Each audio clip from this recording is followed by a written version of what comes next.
Welcome to Be Quick with Mick, the contingent workforce interview slash game show where we'll get to know our guests on a more personal level because we're more than just contingent workforce experts. We're real people. I'm your host, Mickey Pelletier. Before I begin, I'd like to thank our sponsor, TechVison. And from TechVison, we have our guest. Why don't you tell us about yourself? Who are you and what would you say you do? Yeah, pleasure to be here. I'm Matt Fringeli. I'm a senior vice president with TechVison. I've been with the company for about 5 years and I wear many hats, but oversee a lot of our strategic partnerships with our MSP partners, as well as some of our sales efforts and our marketing team.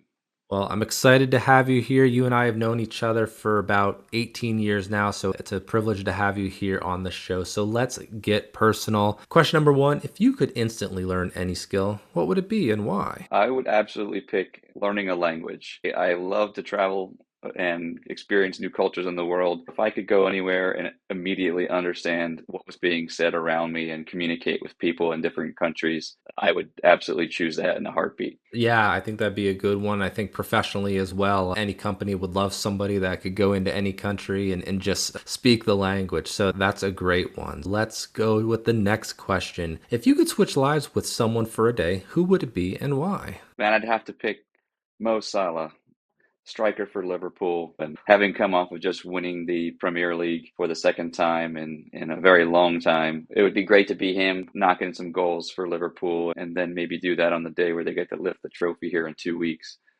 That's great. That's a rare question. Not a lot of people have picked that one before. So I think that's a fun one. Next question. What's a place you've always wanted to visit but haven't yet? Well, sticking with the travel theme on learning languages, I have traveled a lot, which is great, but I've never been to Japan, and I absolutely have that on my bucket list. My wife, fortunately, right out of high school, did a year studying abroad there and has so many great stories and still has friends she's kept in touch with over the years. For whatever reason, we've just not been able to make that trip yet. So hopefully here in a few years, I can make that happen. That's a big flight and a long trip over there. So that would definitely be a cool one. All right, next question. What is your favorite way to relax after a stressful day? This may be telling too much about my personal life, but a nice glass of bourbon is usually the best way for me. I love different whiskeys and bourbons, so I do many, many bottles from over the years, and I certainly work my way through them, but I have more on the bar than I typically work through.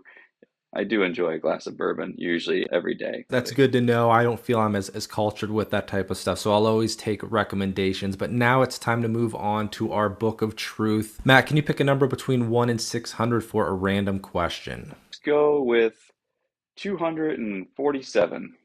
247. Of all the tools and gadgets you own, which one do you most enjoy using? So around the house, I do fancy myself somewhat handy. So I guess it depends on the project that I'm working on. But the one I probably use the most, and I wouldn't say it's a tool or a gadget, but it's, just like lawn equipment, lawnmower, weed whackers, things like that, because well, this time of year you use it every week, honestly. Can't go wrong with that. Yeah, Yeah. I hear that. I mean, that's a good pick. It doesn't have to be something fancy or state of the art. Like that's perfect. So Pretty not exciting, to be honest with you. that's okay. It's a great tool. You enjoy using it, and that's all that matters. But now it's time to move on to our challenge round, where our guests will think quickly to answer some contingent workforce related questions. All right, Matt, here are your options of challenges. Pick one, and I'll explain the rules. There's the yes/no opinion gauntlet, word association, never have I ever, finish the sentence, or would you rather? Go with finish the sentence.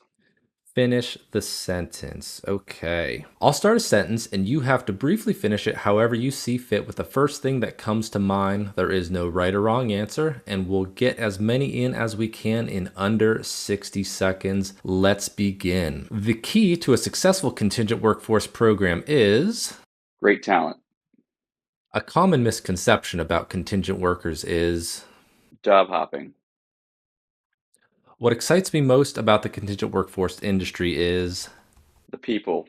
the most important skill in contingent workforce management is Responsiveness. Hmm. And the final one here, the biggest risk in contingent workforce management is That's a good one. Probably shifting trends in contingent workforce labor usage. That's a really good one. I appreciate that answer. I know these aren't always easy and you're trying to think on your feet as quick as you can, and there's a lot of good answers for these. So, Matt, I want to thank you for taking the time to join us on the show today, and thank you everybody that tuned in. I hope you all have a wonderful day. Thanks all.